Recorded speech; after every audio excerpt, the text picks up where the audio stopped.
I'm Daniel. I'm 32 years old, and my entire life changed because of a single text message that blew up my world. Before I tell you about the explosive FaceTime call that ended with me hanging up on my entire family and getting on a plane, let me know where you're watching from in the comments. It's always incredible to see how far these stories can reach. Started on a Tuesday morning, a completely ordinary Tuesday. The sky was that dull gray color it gets in early fall, and the coffee I was drinking was just okay. I was sitting at my kitchen counter, scrolling through work emails on my laptop, when my phone buzzed. The sound was sharp in the quiet of my apartment. It was my younger brother, Leo. I smiled a little, a reflex I hadn't yet managed to extinguish. Leo rarely texted unless he needed something, but for a split second, that old foolish hope flared up.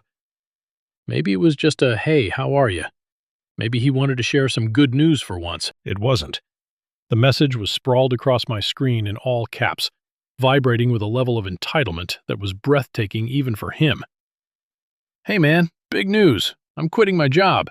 You'll take care of us while I figure things out." I read it once, then twice. My brain struggled to process the sheer audacity. It wasn't a question, it was a statement of fact, a royal decree. Us was a heavily loaded term. It meant him, my mom, and my dad. And take care of us was a euphemism for becoming their sole financial provider. I would pay the mortgage on their house, the car insurance, the groceries, his endless stream of brilliant ideas that evaporated into credit card debt.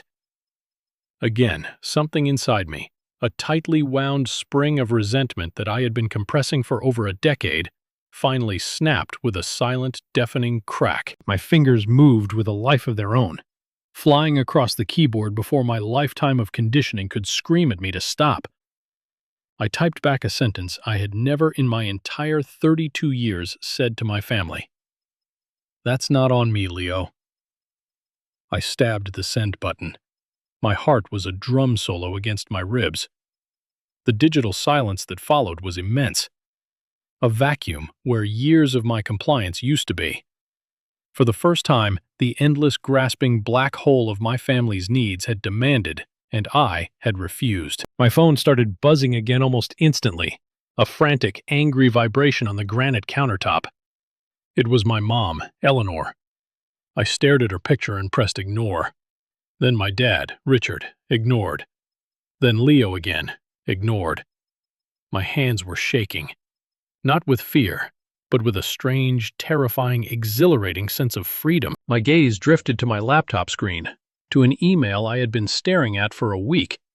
An offer letter. Senior software engineer in Dublin, Ireland. It was a huge promotion, a life-changing opportunity, a salary that could finally belong to me and me alone.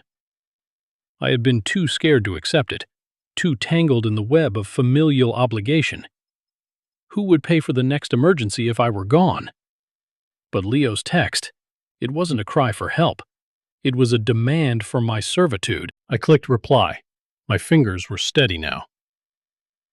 "Dear Mr. Miller, I am thrilled to formally accept the position.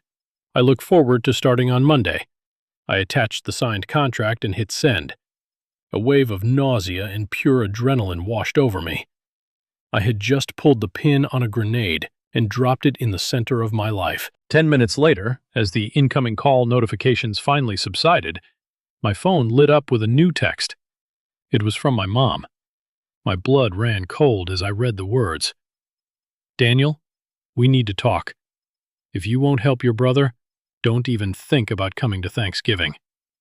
The ultimatum landed with the force of a physical blow. The battle lines were drawn.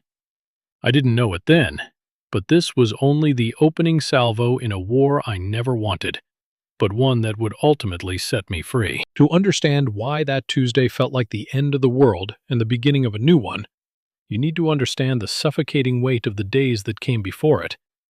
You have to see the life I was living not as a series of isolated events, but as a long, grinding pattern of expectation and erosion. Let's go back a few months to a quiet evening on my couch. The TV was on, some mindless sitcom, but I wasn't watching. I was staring at my online banking portal, specifically at a credit card statement. A charge for $2,500 stood out, glowing with digital mockery. The description read, Advanced Cinematography Masterclass. It was the final payment for a course my brother Leo had proclaimed would be his ticket to Sundance. He was going to be the next Tarantino. All he needed were the right tools. He'd lasted 3 weeks before deciding the instructor lacked vision and stifled his creative process. As if on cue, my phone rang. The caller ID was Mom. Her voice, when I answered, was as bright and airy as a summer morning.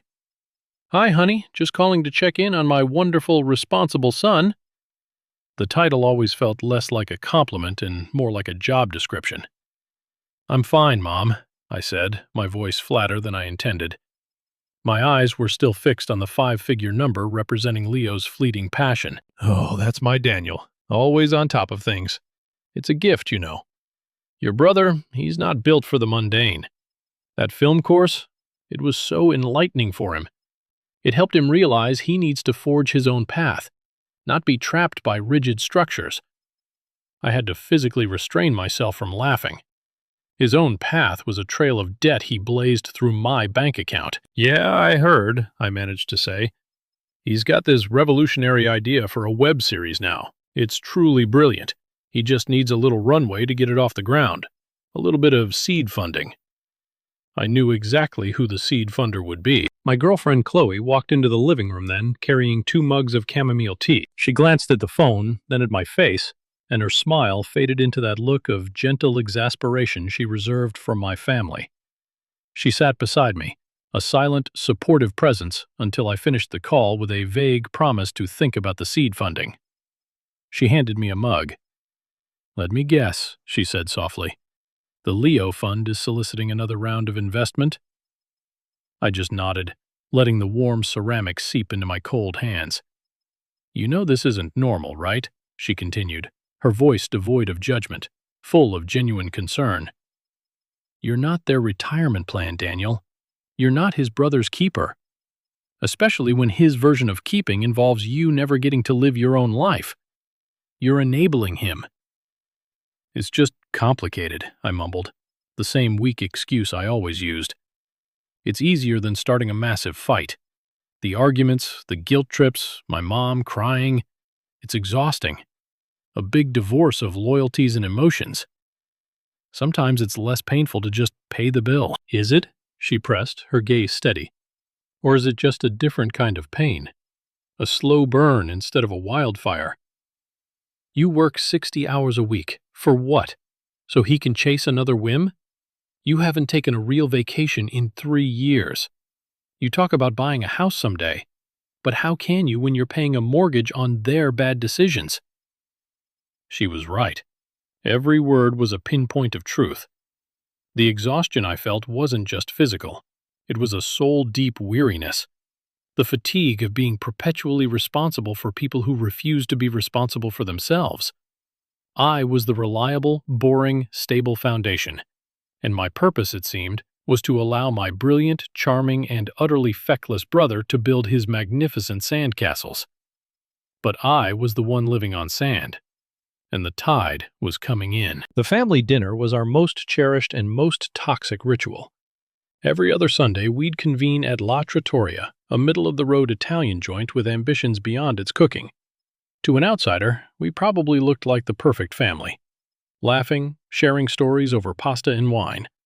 But it was a stage play, and I was the unwitting producer, footing the bill for the whole production. The evening always began with my father Richard raising his glass of Chianti. A toast, he'd boom, his voice resonating with false cheer. To Daniel, to our boy who's making it in the big leagues. Everyone would raise their glasses, murmuring agreement. To Daniel, Leo would grin, knowing full well my big league salary was about to pay for his veal parmesan and multiple cocktails. My role was to smile tightly and accept the honor. It was a transaction disguised as a tribute. On one particularly memorable night, just a month before the final blow-up, the performance was at its peak. Leo, fresh off his filmmaking revelation, was holding court. He described his abandoned web series with the passion of a true auteur. The whole concept was an allegorical critique of late-stage capitalism. He declared, gesticulating with a breadstick, It was deeply layered, Lynchian, you know? Oh, sweetie, that sounds so profound. My mother, Eleanor, cooed, her eyes shining with blind adoration. She then turned that gaze on me, and it was like a spotlight designed to expose my own mediocrity. It's a heavy burden to have a mind like your brother's. You're fortunate, Daniel. You have your steady job, your promotions, your 401k. You don't have to wrestle with the complexities of true artistic vision. It was her signature move, a compliment wrapped around an insult. She could make my hard-won success sound like a consolation prize for a lack of soul. My stability wasn't an accomplishment. It was proof that I was pedestrian. My Aunt Carol, my mom's sister, was sitting next to me. Carol was the family's designated Switzerland, the professional smoother of feathers. She leaned in, placing a conspiratorial hand on my forearm. "You have the patience of a saint, Daniel," she whispered. "Don't let them get to you. They just worry about him. You know you're the one holding everything together." I soaked up her words like a man dying of thirst. Finally, someone saw it. Someone understood. I gave her a grateful look, but then I saw it. As she patted my arm, her eyes flickered across the table to meet my mother's. It was a lightning-fast exchange, a question asked and answered in a single glance, a flicker of alliance. The unease in my gut tightened. At the time, I dismissed it as paranoia, a symptom of my growing cynicism. But it was a seed of doubt planted in the fertile ground of my resentment. It was a tell in a high-stakes poker game I didn't even know I was playing. The conversation meandered, eventually landing on my father's complaints about his warehouse job. "The new manager is half my age," he grumbled into his pasta. "No respect. I'm too old for this." "Well, Richard, just hold on a little longer," my mother said, sighing dramatically. "Once Leo's project takes off, you can finally put your feet up. That inheritance from your father won't last forever." The implication hung in the air, thick and heavy as the smell of garlic. Leo's fantasy was their shared retirement plan. My salary was the bridge to that fantasy, and any family money, like a small inheritance my dad had received, was just kindling for Leo's fires, while my earnings were the solid logs that kept the whole thing from collapsing. When the check came, the server, who had waited on us many times, placed it wordlessly beside my plate. I reached for my wallet. The worn leather felt heavy. As I laid the credit card down, I had a strange, out-of-body experience. I saw myself at the table, a quiet, well-dressed man methodically paying for the lives of everyone around him. They weren't even looking. They were already discussing what to do next weekend. I wasn't their son or their brother. I was their benefactor. I was the silent, unacknowledged investor in the messy, unprofitable startup called my family. And I was about to go bankrupt. The wound that refused to heal, the one that festered beneath all the subsequent cuts and bruises, had been inflicted 2 years earlier. It was the reason the word homeowner tasted like ash in my mouth. For 7 years, I had lived a life of monastic discipline. While my friends were buying new cars and going on trips to Thailand, I was driving a 10-year-old Civic and putting a non-negotiable 15% of every paycheck into a high-yield savings account. It was my down payment fund. It was my mantra. After nearly a decade of scrimping, I finally did it. I had the magic number. Enough for a solid 20% down payment on a decent one-bedroom condo. Enough to escape the trap of renting and finally own a piece of my own life. I still have the pre-approval letter from the bank somewhere. For me, it was more than a document. It was a trophy. It was proof that my sacrifices had meant something. I had spent hours on real estate websites, bookmarking listings, imagining where my life would fit inside those small, perfect rectangles of possibility. Then came the phone call. It was my father. His voice on the line was different, laced with a carefully curated panic. "Daniel, son, there's a problem. A serious one with Leo." Leo's latest foolproof get-rich-quick scheme, a high-end t-shirt company co-founded with a friend who vanished the moment things got tough, had imploded in spectacular fashion. Not only was the investment gone, But they were also on the hook for a massive bill from the overseas supplier, and the supplier wasn't willing to negotiate. They were talking about lawyers and international collections agencies. This could destroy him, Daniel. My dad said, his voice dropping to a dramatic whisper. A judgment against him would follow him for years. He's only 24. His life would be over before it started.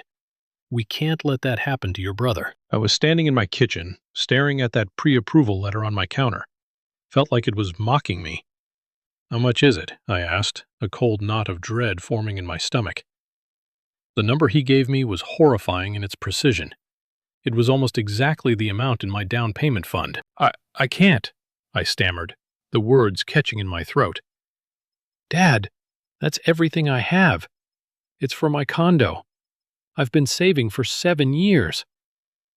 The silence on the other end of the line was heavy and judgmental. When he finally spoke, his voice was glacial. A condo? You're talking about 4 walls and a roof when your brother's entire future is on the line. Daniel, for God's sake, this is family. You're the eldest. It is your responsibility to step up. This is what families do. They protect each other. He had done it. With a few perfectly chosen words, he had framed my dream as a selfish indulgence and their catastrophic failure as my moral duty. He weaponized the very concept of family, turning it into a bludgeon of obligation. To say no wouldn't just be unhelpful, it would be a fundamental betrayal of who I was supposed to be. What choice did I have? The next morning, I walked into my bank with the wire transfer information. The teller who helped me was the same woman who had congratulated me on my pre-approval just a week before. She didn't say anything, but I could see the pity in her eyes as I authorized the transfer. I watched my dream, digitized into a single number on a screen, vanish with a click. Leo's gratitude was a fleeting, casual, "Thanks, man. I owe you one." My parents' praise for doing the right thing felt hollow and self-serving. They didn't celebrate my sacrifice. They celebrated their own relief. The worst part wasn't the loss of the money. It was the loss of the belief that my life was my own. That day, they taught me that any foundation I built could and would be requisitioned at any time to prop up their own crumbling structures. My dream hadn't just been postponed. It had been sacrificed. And I was the one who had led it to the altar. Back to that fateful Tuesday, my mother's Thanksgiving ultimatum was not the blow she intended. Instead of knocking me down, it was like a bucket of ice water to the face. The fog of obligation I'd lived in for years was gone, replaced by a cold, surgical clarity. For years I had been trying to fix a rigged game. Now I was finally ready to stop playing. I sat at my laptop, a grim sense of purpose settling over me. I opened my browser and logged into my online banking portal. It looked like a map of my own servitude, a web of financial connections that all led back to me. It was time to start cutting the threads. The family cell phone plan was first. 4 lines, 1 account, my name at the top. I navigated to the account settings, found the transfer of liability form, and filled in my father's information. The system prompted me with a final, almost poetic question. You will no longer be responsible for payments on this account.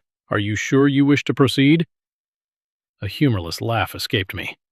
I clicked yes with a force that vibrated through the cheap particle board of my desk. 1 cord cut. Next, the car insurance. Leo's premiums were a small fortune, a testament to his belief that traffic laws were merely suggestions. My name on the policy was the only thing keeping his rates from reaching stratospheric levels. I found the Manage Drivers section. Click. Remove Leo from policy. A pop-up warned that this could significantly increase the premium for the remaining drivers. Good, I muttered. Click. Confirm. An automated email was on its way to my parents. Another cord cut. The list went on. The premium subscription for the streaming bundle they watched every night. The credit card I'd given my mom years ago for true emergencies, which had somehow come to include weekly grocery runs and quarterly trips to the nail salon. I lowered the credit limit to $1. Then, the most significant one, the automatic monthly transfer labeled Family Support. I clicked Delete Recurring Payment. With each click, I felt a physical sensation, like a heavy cloak being lifted from my shoulders, pound by pound. I was performing surgery on my own life, removing a parasitic attachment. The reaction was almost instantaneous. My phone, which had been silent, exploded to life. It was a digital carpet bombing. A text from Leo filled with typos and fury. Dude, WTTF. My data isn't working? I was in the middle of a trade. My fingers flew. You're 26, Leo. Welcome to the world of paying your own bills. A text from my mom. Daniel, call me immediately. I just received a fraud alert from the credit card. This is not a funny prank. I typed back a single sentence. It's not fraud, Mom. It's a boundary. Then the calls began. Voicemails filled up my inbox, each one a different flavor of manipulation. My dad's was a low growl of intimidation. Daniel, call me.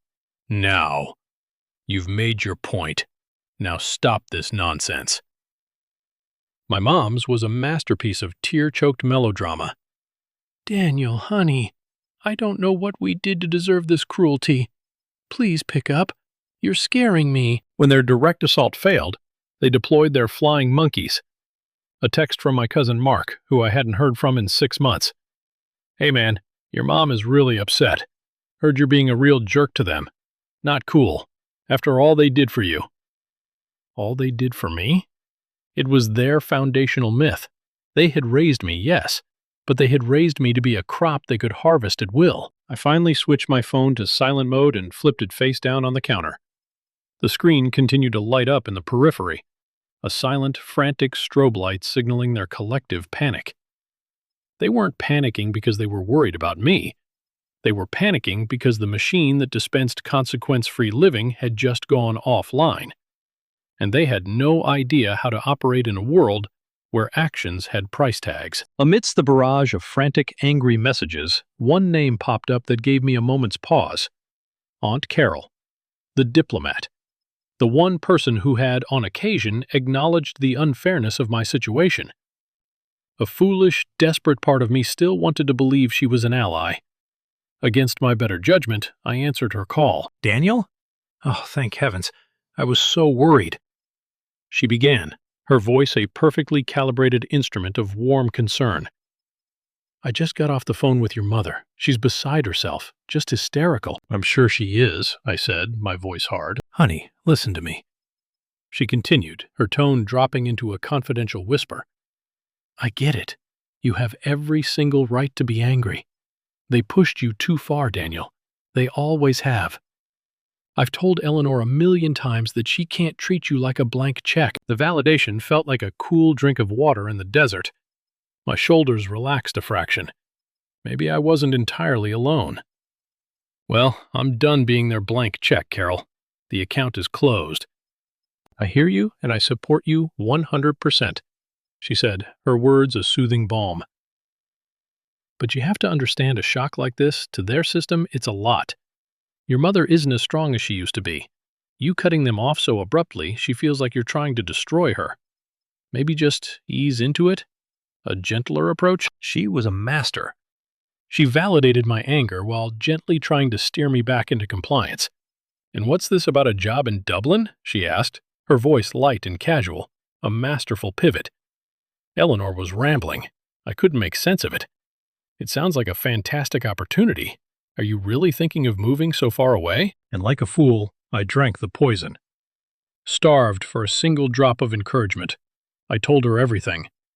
That it was a big promotion, that I had already signed the contract, that I was leaving on Saturday. I wanted someone, anyone, to be proud of me. Wow, Daniel, that's incredible, she said, and for a second I thought I heard genuine admiration. A whole new chapter. Well, you have to do what's right for you. Just promise me you'll call your mom, for my sake. Let her down easy. We hung up and I felt a sliver of hope. Maybe Carol could act as a mediator, translate my actions into a language my parents could understand. I enjoyed 2 hours of blessed silence. I thought she was working her magic. Then my phone lit up with a wall of text from my mother. Daniel, I have never been so disgusted and betrayed in my life. After I confided in my own sister about how heartbroken I was, she tells me the truth. You've been planning this for weeks. You took a promotion and plotted your escape to Europe like a coward, waiting for the perfect moment to abandon your family when we needed you most. How could you be so cruel and calculating? Carol told me everything. You ought to be ashamed of yourself. I stared at the screen, the words swimming in front of my eyes. Carol told me everything. It hit me like a physical blow. The call hadn't been an act of diplomacy. It had been a reconnaissance mission. Every sympathetic word, every "I understand," was a carefully crafted tool to extract information. She had collected intelligence and then delivered it to the enemy's headquarters, complete with a narrative that painted me as a cold, plotting villain. Her advice to be gentle was the final twist of the knife, designed to make my resolve seem like an even greater act of cruelty. The betrayal was somehow colder and more profound than my parents' predictable entitlement. This was from someone I thought was a friend, a confidant. I felt utterly, completely alone, and I finally understood. This wasn't a negotiation, it was an extraction, and the only way out was to get clean away. The next 2 days at the office were a strange dance of farewells and high tension. I was a man living a double life. In the open, I was the successful engineer, smiling through goodbye lunches and promising to keep in touch. Internally, I was a soldier in a foxhole, constantly checking my phone for the next incoming attack. Feeling the immense pressure, I made a critical error in judgment. I confided in a colleague named David. David and I were on the same team. We weren't best friends, but we had a solid working relationship. We'd grab beers, complain about deadlines, talk about sports. He seemed like a decent stand-up guy. During a coffee break, he pulled me aside. "Hey man, you okay?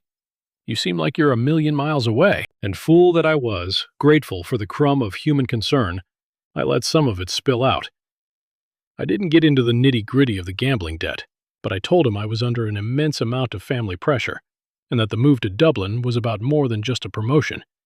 It was about drawing a line in the sand for my own sanity. "Wow, that's heavy," David said, his face a perfect mask of sympathy. He shook his head. "I can't even imagine. Good for you, though. Seriously, this Dublin thing is a once-in-a-lifetime shot. You more than earned it." His words were a balm on my frayed nerves. I felt seen. I felt validated. I felt, for a moment, that I wasn't just some dysfunctional outlier, but a normal person dealing with a tough situation. The next day, my manager, Tom, called me into his office. The door clicked shut behind me, and the sound seemed ominous. Tom was a fair boss, but he was corporate to the core. His job was to mitigate risk for the company. "Have a seat, Daniel," he said, not smiling. I sat, my stomach tightening into a knot. "Let me be direct," he started, building a small steeple with his fingers on his desk. "The Dublin project is a cornerstone of our European expansion. The role you're stepping into is high visibility and high pressure. We need a team leader who is unshakably focused." "I understand that, Tom," I said, my confusion growing. "And I'm fully committed. I'm ready to hit the ground running." He leaned forward, his gaze intense. "I have to be sure. I've had some chatter brought to my attention. Rumors of some significant personal turmoil you're experiencing. A highly unstable family situation. Things that might create a serious distraction, or worse, affect your judgment and long-term stability in the role." The air left my lungs. Chatter. There was only one person I had told. David. The words Tom was using, unstable family situation, distraction, were plucked directly from my own vulnerable confession. David hadn't offered sympathy. He had gathered ammunition. He was jealous of the promotion. I saw it all in a flash. His fake smile, his too enthusiastic congratulations. He had taken my moment of weakness and tried to turn it into a professional execution. He wasn't a friend. He was a shark that smelled blood in the water.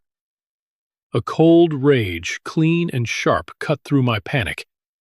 I took a slow, deliberate breath. "Tom," I began, my voice even and strong. "I appreciate your directness, so let me be equally direct. Am I dealing with a difficult family situation? Yes. but it's crucial you understand the context. The reason I am so deeply committed to this promotion is because it is the solution to that situation, not a casualty of it. It represents the focus, stability, and future I have built for myself. My performance review last quarter exceeds expectations, wasn't it? It was, Tom acknowledged. My project delivery rate is the highest on the team. Has my work ever been anything less than excellent? No, it hasn't. Then you have your answer, I concluded, holding his gaze. You're not sending a man with a problem to Dublin. You're sending a man who has solved his problem. You will have my undivided attention and my absolute best work. Because for the first time in my career, my energy won't be siphoned off before I even walk through the office doors. He assessed me for a long, silent moment. I didn't flinch. I had let my family define me for years. I wasn't about to let David do it. All right, Daniel, he said finally, leaning back in his chair with a nod. Point taken.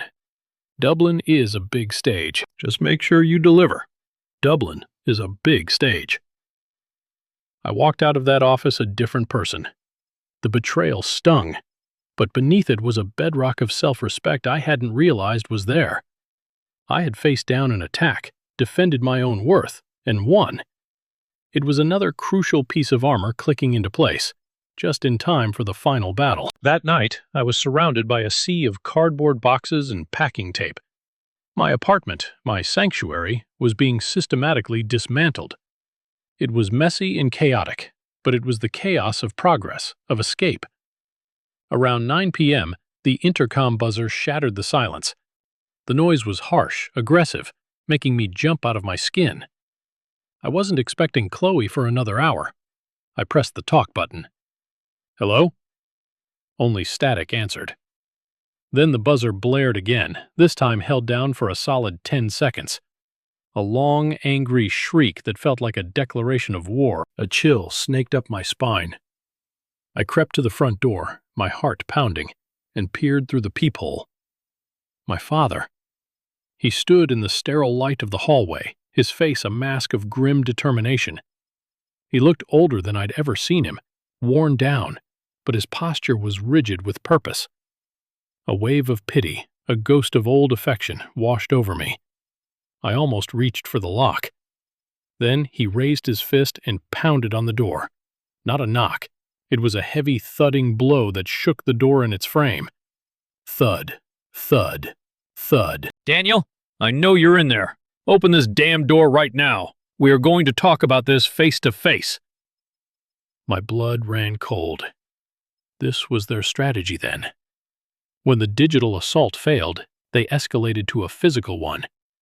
They were laying siege to my home. I backed away from the door, my breathing shallow. I stood in the middle of my living room, frozen. I felt like a fugitive in my own apartment. His phone came out. A second later, mine vibrated in my pocket. The screen lit up. Dad. I stared at it until the call went to voicemail. He hammered on the door again, even harder this time. Don't you dare hide from me, Daniel. This is not how a son treats his father.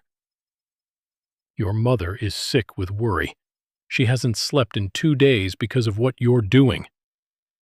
The words were designed to pierce my conscience, to find the old guilt and twist. But all I heard was the desperation of a man who had lost control and was trying to regain it through brute force and emotional blackmail. My fingers, shaking, typed a text to Chloe. Change of plans. My dad is here, outside my apartment. Don't come yet. It's bad. Her reply was instantaneous. Oh my God, are you safe? Don't you open that door, Daniel, whatever you do. Call the police if you have to. Her words were a steel rod for my spine. I was not overreacting. This was not normal. I stood there, listening to him leave a long, rambling voicemail, his voice shifting from anger to pleading and back again. After all we've done, don't throw your family away. Just think about your mother. I heard him try the doorknob one last time, a futile rattling sound. I heard him sigh, a ragged sound of defeat. Through the peephole, I watched him turn and walk away, his shoulders slumped. He looked like a defeated general retreating from a failed campaign. The moment his footsteps faded down the stairwell, I collapsed against the door, sliding down to the floor. I was shaking, not from fear, but from the sheer, sustained pressure of it all. He hadn't just knocked on my door, he had tried to knock down my resolve. And for the first time in my life, I had held. The door remained locked. The boundary remained intact. My last day in the United States was a flurry of final errands and anxious clock watching.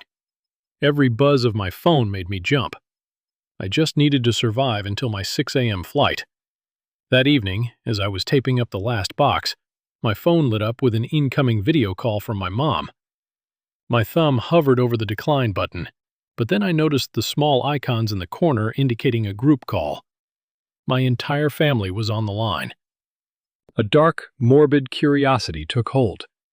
This was it, the grand finale, the final appeal before the highest court. I took a deep breath, braced myself for the storm, and accepted the call. My screen fractured into 3 panels of judgment. In one, my mom and dad were squeezed together on their familiar living room couch, their faces pale and drawn, illuminated by a single harsh lamp. They looked like hostages in their own home. In another panel, Leo was lounging in his bedroom, a gaming headset around his neck, radiating an aura of petulant arrogance.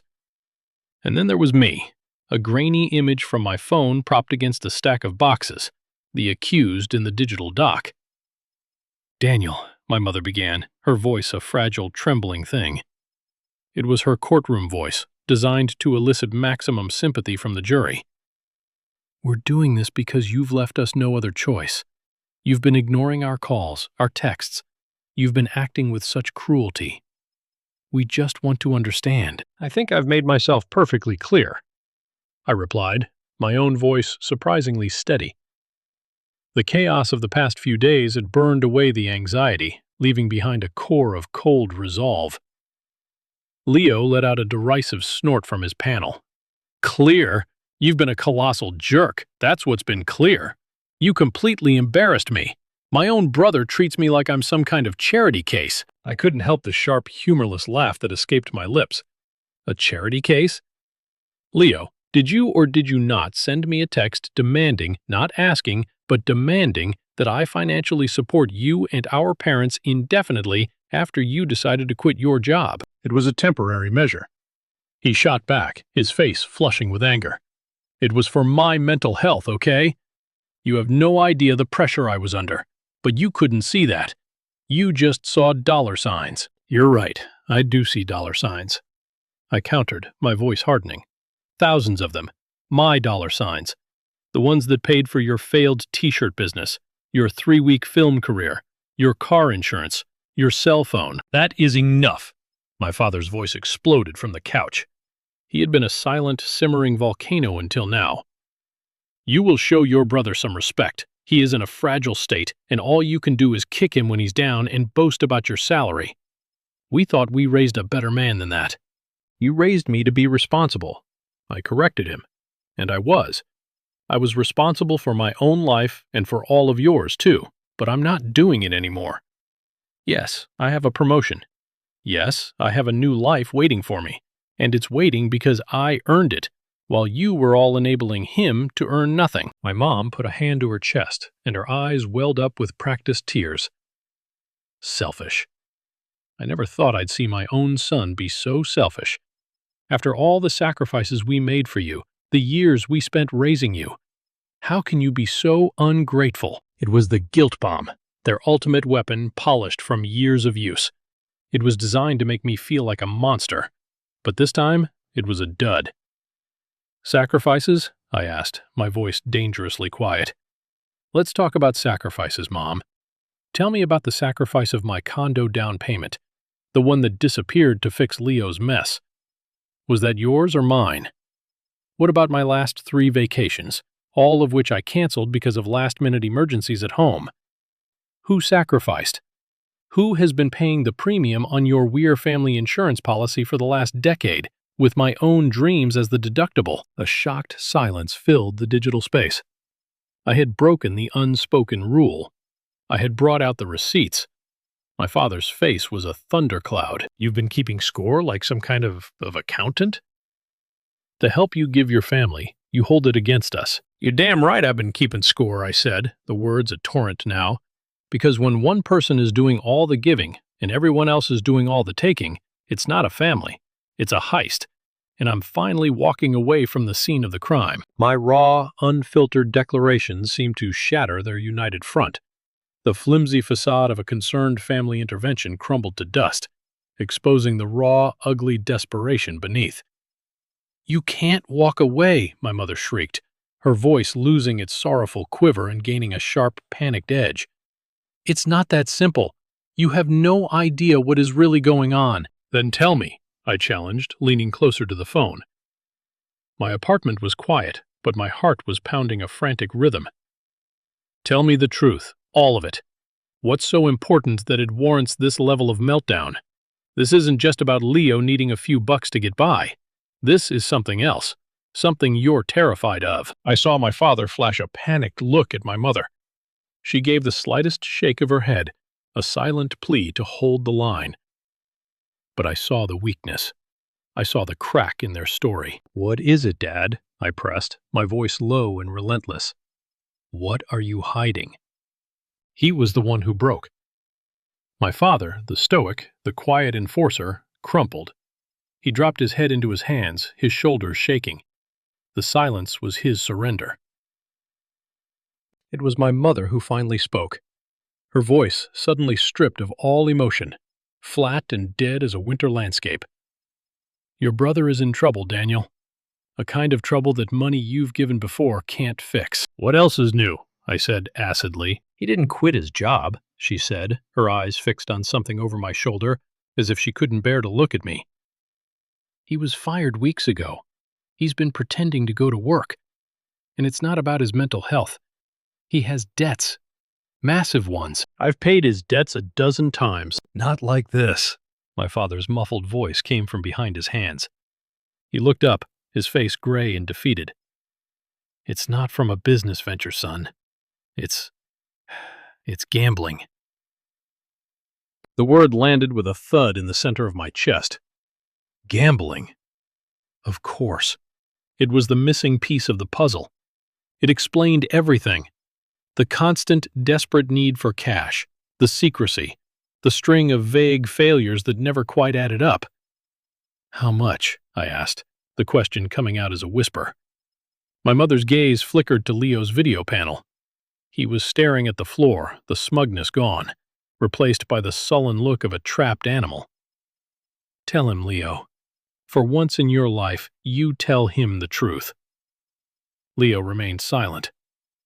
"He won't say," my father said, his voice ragged. "It's $150,000, Daniel. $150,000. The number was so ludicrous, so catastrophically large, it felt like a line from a movie.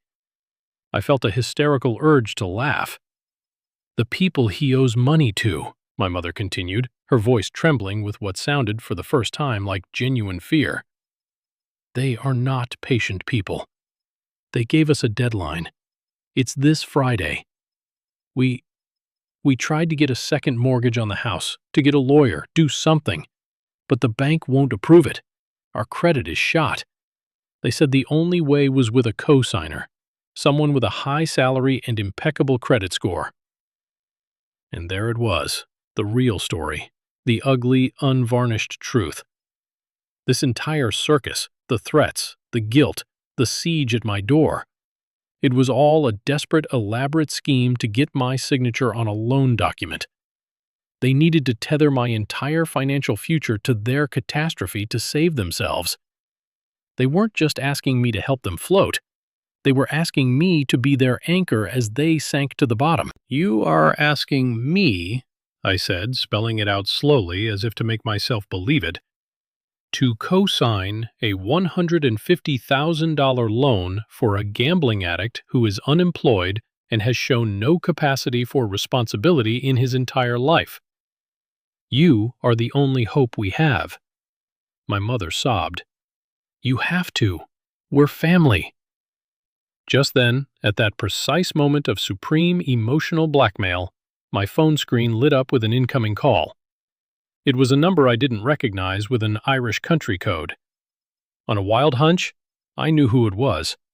Liam Miller, the CEO. Without breaking eye contact with the horrified faces on my screen, I answered the call, putting it on speaker. "Daniel, Liam Miller here." A cheerful, energetic voice with a thick Irish accent filled the room. "Sorry for the late call. Just wanted to personally confirm that your flight details are all set. We've arranged a car to pick you up at the airport. The whole Dublin team is chomping at the bit to have you. We're expecting great things from you, son." I looked from my past to my future, at the frantic, pleading faces of my family, and at the disembodied voice on the phone offering respect, opportunity, and a way out. "Thank you, Mr. Miller," I said, my voice clear and impossibly calm. "I am looking forward to it more than you can possibly know. I won't let you down." "I know you won't. Safe travels." He hung up. I switched back to the video call. 3 faces stared back at me, frozen in a state of shock and dawning horror. I let the silence hang there for a beat. A sweet, perfect moment of clarity. Then, I looked straight into the camera at my mother, my father, and my brother, and I delivered the verdict they had been dreading. No. The word was quiet, but it echoed with the force of a slammed door. No, I will not be your financial savior. This is not my debt. This is not my problem. I suggest you sell the house and find a very good bankruptcy lawyer. My mother's mouth opened, a silent scream forming on her lips, but I didn't wait to hear it. I hit the red end call icon. The 3 panels of my past vanished, leaving only my own reflection staring back at me from the dark screen. This is the moment that changed everything. The moment I finally took back control of my own life. Thank you for sticking with me to this point. You guys are amazing. If you're still here, do me a favor and hit that like button and comment with a 1 down below, just so I know you made it this far with me. It doesn't just help more people find this story, it lets me know that my experiences mean something to someone out there. Your support is the biggest motivation for me to keep sharing the rest of this journey. The silence that descended on my apartment after that call was absolute. It was the silence of a battlefield after the fighting stops. It was over for about 30 seconds. Then came the text messages, the last desperate volleys from a defeated army. They were no longer manipulative. They were pure distilled rage. From my mother. "I hope you are happy with what you've done. You have torn this family apart. You are no son of mine." From Leo. "When they come for Dad because of his debt, and they will, that's on you. I'll never speak to you again. You're dead to me." From my father. The one that almost hurt. "I have never been so profoundly disappointed in another human being.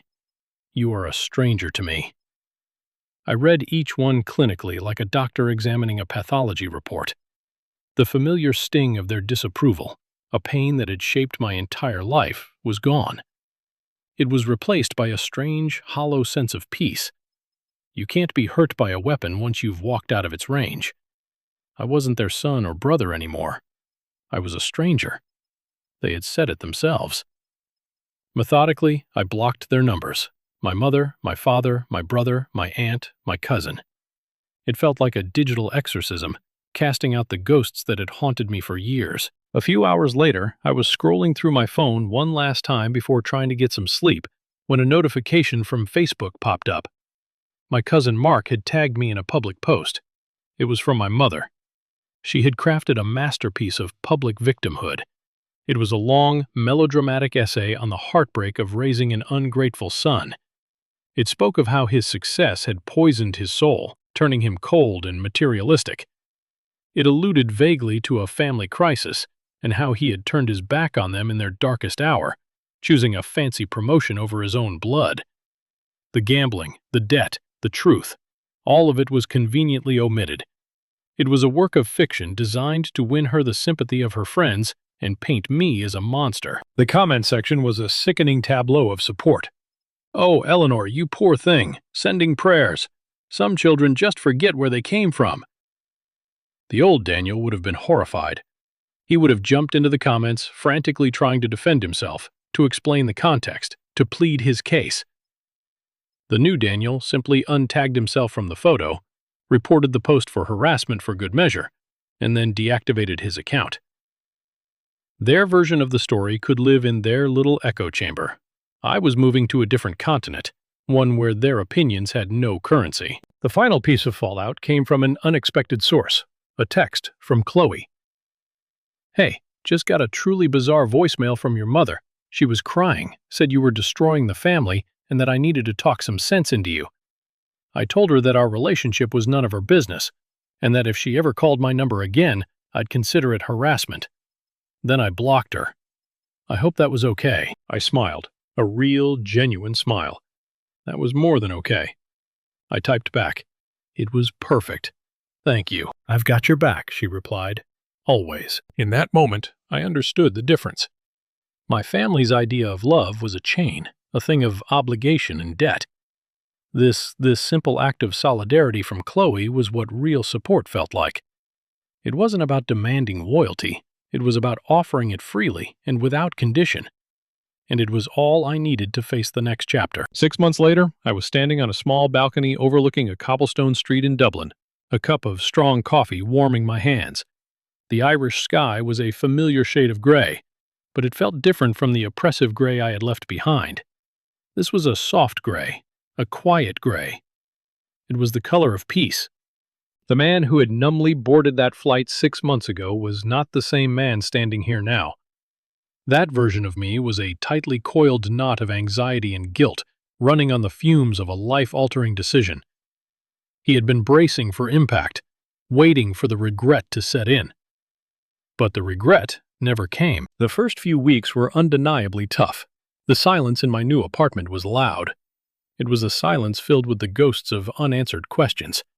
But slowly I realized it was a different kind of silence. The silence of my old life had been heavy, pregnant with unspoken demands and simmering resentments. This was a clean silence, the silence of a blank page. Work became my sanctuary. Liam Miller, my new boss, was a man of his word. He gave me autonomy, trusted my judgment, and valued my contributions. For the first time, I was judged solely on the quality of my work, not on my willingness to be the family martyr. My ideas were listened to. I was given a team to lead on a major project. I saw my salary deposited into my bank account, and I felt a sense of ownership that was entirely new.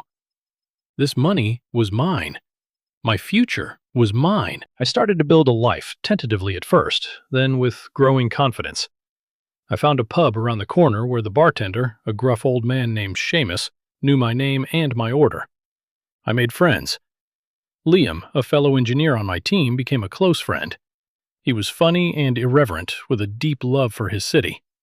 He dragged me on weekend trips to Galway and Cork, introducing me to the Ireland that existed beyond the tourist maps. One Friday after work, we were sitting in the pub, pints of Guinness in hand.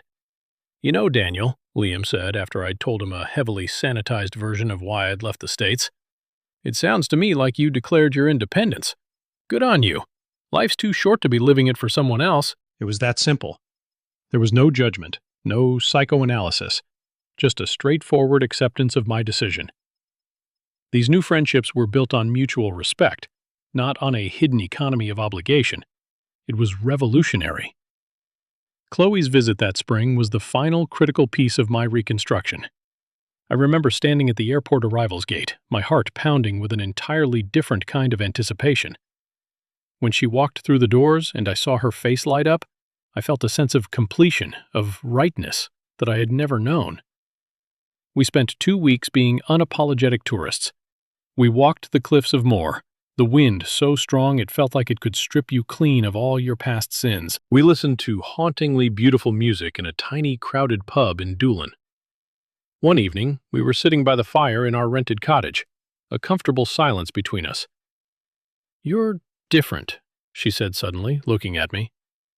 "I mean, You're still you, but the tension is gone. The weight you used to carry in your shoulders, it's not there anymore. I knew she was right. I felt it.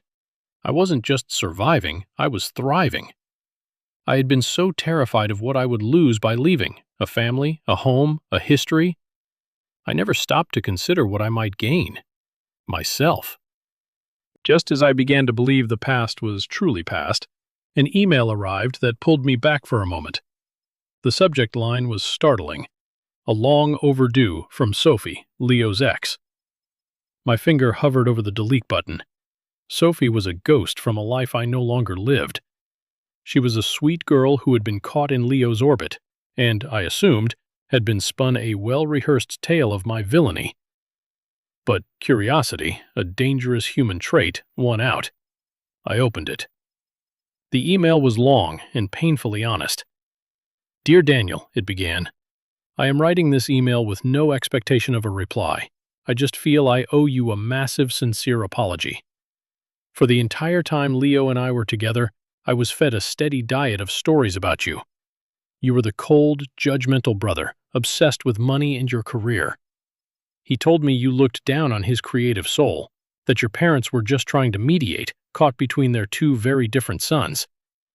I drank it all in, pitied him. I thought you were the problem. How incredibly naive I was." The real story, as I'm sure you know, came out after he and I split up, and it was so much worse than I could have imagined. It wasn't just a few bad bets, Daniel. It was a disease. I found out he had taken out credit cards in my name. He had drained the small college fund my parents had set aside for my little sister. He had convinced me to loan him money for a surefire investment that I now know went straight to a bookie. He didn't just owe $150,000 to those sharks. He had systematically bled everyone around him dry for years. The final loan they wanted you to co-sign wasn't a plan to save in. It was their last-ditch effort to save the house, the one asset he hadn't yet managed to gamble away. It was a plan to make you pay for all of it. I know now that you weren't being cold. You were being rational. You weren't turning your back. You were saving your life. I just needed to say it. I am so deeply sorry for ever doubting you. I hope you found happiness and peace. You certainly earned it. Sincerely, Sophie. I had to read the email twice to fully absorb it. The validation was so absolute, so complete, that it almost felt unreal. Every secret fear, every paranoid suspicion I'd ever harbored was true. In fact, the reality was even grimmer. The web of deceit was more tangled and more malicious than I had ever guessed. If I had signed that paper, I wouldn't just be paying a debt. I would have been shouldering the financial and emotional wreckage of a decade of his destruction. My escape wasn't just a good choice. It had been a life-saving one. A few days later, a voicemail appeared on my phone from an unknown number. My policy was to ignore them, but something made me press play. The voice was thin, hesitant, and weathered by a storm I had only seen from a distance. It was my mother, but it was a version of her I had never encountered before. Stripped of all her weapons, all her drama, it was just the voice of a tired old woman. "Daniel," she began, a slight tremor in her words. It's your mother. I'm not calling to ask for anything. I wanted to know if you are okay. That is all. We are well. We are managing. Your father and I sold the house. It was for the best. We are in a small apartment now. Leo is in a long-term treatment program. He has a long way to go. I hope you are well, honey. Be safe." The line clicked. She was gone. No tears, no demands, no guilt. It was the first honest communication I had received from her in my entire adult life. It was an echo from the wreckage, a sign of life from a distant foreign shore. It's been over a year now. I'm walking home from work along the river Liffey, the lights from the bridges casting shimmering reflections on the dark water. Life has found a new rhythm, a steady, peaceful cadence that I cherish. I never did call my mother back. The voicemail is still saved on my phone, a strange, quiet artifact from another lifetime. Maybe someday I'll be ready to have that conversation. Maybe not. The profound, beautiful, earth-shattering difference is that the choice is now mine. It will be on my terms, in my time. That is the definition of freedom. For decades, I operated under the crippling misconception that to be loved, I had to be indispensable. I believed my family's bottomless need for me was the ultimate proof of my value. But it wasn't. It was the proof of my function. A hammer is needed to drive a nail. A wallet is needed to pay a bill. A person is loved for who they are, not for what they can provide. I had to fly 3,000 miles to learn that simple, powerful lesson. Real love, the kind I am building with Chloe, the kind I share with my friends over a pint in a noisy pub, is not a debt to be paid. It's not a contract of endless obligation. It is a shelter, steadies you. It champions your growth rather than demanding your sacrifice. It is a force that replenishes you, not one that systematically drains you dry. I don't know what the future holds for the people I left behind in America. I truly hope Leo finds a way to conquer his demons. I hope my parents can find a measure of peace in the quiet of their new, smaller life. But their story is no longer my story. My name is no longer in their book. My only responsibility now is to the man I have become. A man who is building a life, not just bankrolling one. Sometimes, setting a boundary feels like an act of aggression. Can feel like you're building a wall. But I've learned that's not it at all. It's not about shutting the world out.